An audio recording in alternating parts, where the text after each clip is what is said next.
There is a company most people have never heard of. BlackRock, CIO of Global Fixed Income. Mine is the company's chairman and CEO, Larry Fink. U.S. head of equity ETFs, Jay Jacobs. That is the largest shareholder in Apple, the largest shareholder in Microsoft, in Amazon, in ExxonMobil, in JP Morgan Chase, in Pfizer, in Walmart. In fact, one of these three firms, BlackRock, Vanguard, and State Street, is the largest shareholder in 88% of all companies in the S&P 500. And BlackRock is the biggest of the three. When the US Federal Reserve needed someone to manage its emergency bond buying program during the 2008 financial crisis, the greatest economic collapse in a generation, it called BlackRock. When the Fed needed to do it again during COVID in 2020, it called BlackRock again. No competitive bidding, no open tender, just a phone call to one man. His name is Larry Fink. He runs a company with over $10 trillion under management, roughly the size of the entire US federal government's balance sheet. His risk management software quietly monitors another $20 trillion on top of that. And almost nobody outside of finance knows his name.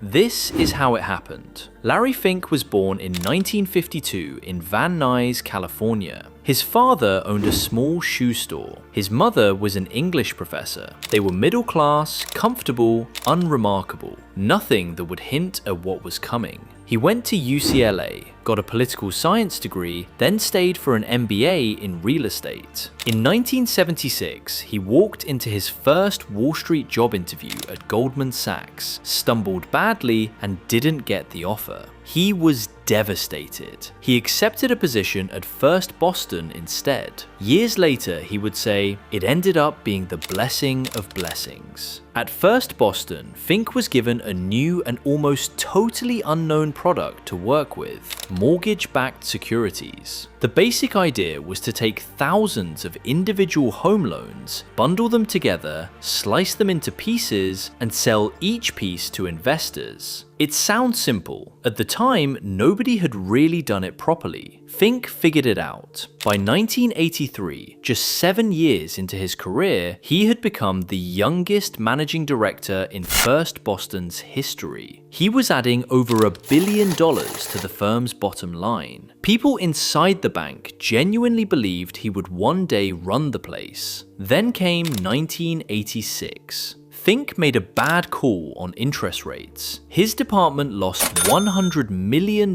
in a single quarter. $100 million gone. His reputation, which had been sterling, was suddenly toxic. The man who had been the future of First Boston was now an embarrassment. He couldn't stay. By 1988, he was out. He later said, "I believed I had figured out the market. I was wrong, because while I wasn't watching, the world had changed." That sentence became the entire philosophy of what came next. In 1988, Fink and 7 partners started a new company under the umbrella of Stephen Schwarzman's Blackstone Group. They had $5 million of seed money and a single obsession: building tools that could measure and manage risk better than anything else on Wall Street. The name of the firm? Blackstone Financial Management. But within a few years, the relationship with Blackstone frayed. Fink wanted independence. He wanted full control over the vision.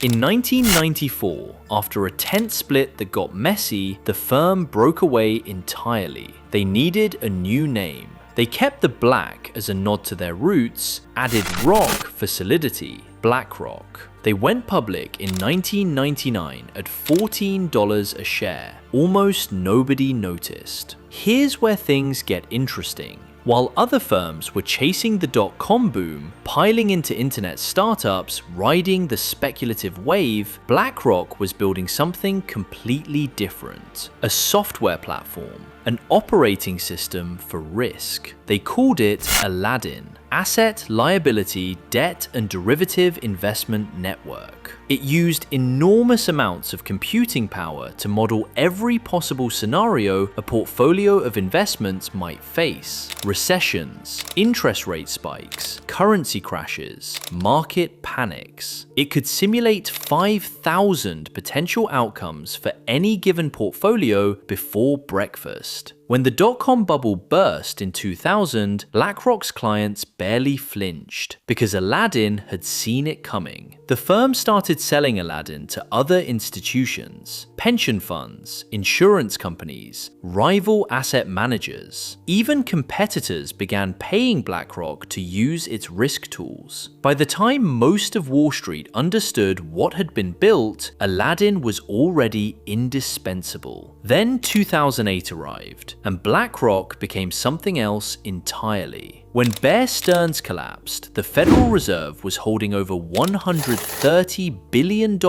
in toxic mortgage-backed securities, the exact type of asset Larry Fink had pioneered 20 years earlier. Nobody on Wall Street and nobody in the US government fully understood what these assets were actually worth. The valuation systems were broken. The rating agencies had failed. The entire financial system was operating blind. There was one firm that could see clearly. The Fed called BlackRock. No bidding process, no competition. The government handed Fink's company the keys to value Bear Stearns' toxic assets, then AIG's, then Fannie Mae's $5 trillion balance sheet. BlackRock became, in effect, the financial system's emergency command center. Senator Chuck Grassley asked point blank, why is it that BlackRock is the only firm qualified to manage these assets? Treasury Secretary Timothy Geithner answered, they come with a world-class reputation. What Grassley didn't say,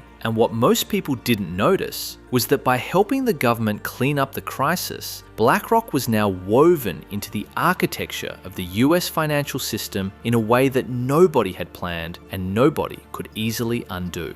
In December 2009, BlackRock made its defining move. It bought Barclays Global Investors for $13.5 billion. The deal came with something worth more than the price. iShares, the world's largest platform for exchange-traded funds, the low-cost index funds that ordinary Americans were pouring their retirement savings into. Overnight, BlackRock became the largest asset manager on the planet. The timing was extraordinary. As the financial crisis destroyed trust in active fund managers, the stock pickers who had failed to see the crash coming, index funds exploded. People wanted simple, cheap, broad market exposure. BlackRock had built the best machine to deliver exactly that. Money poured in by the hundreds of billions every year. By 2016, $5 trillion under management. By 2019, $7 trillion. By 2021, over $10 trillion.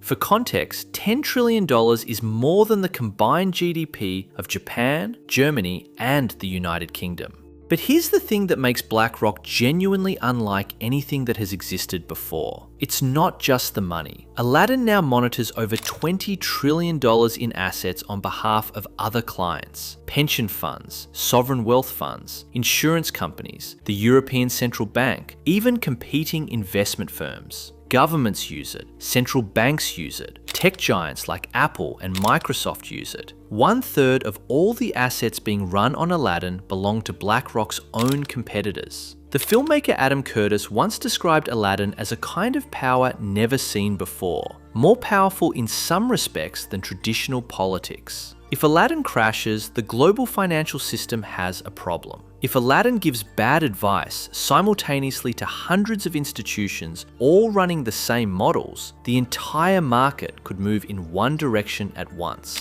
Critics call it crowding risk, the danger that when everyone is looking at the same map, everyone walks off the same cliff. But the map keeps working, so everyone keeps using it.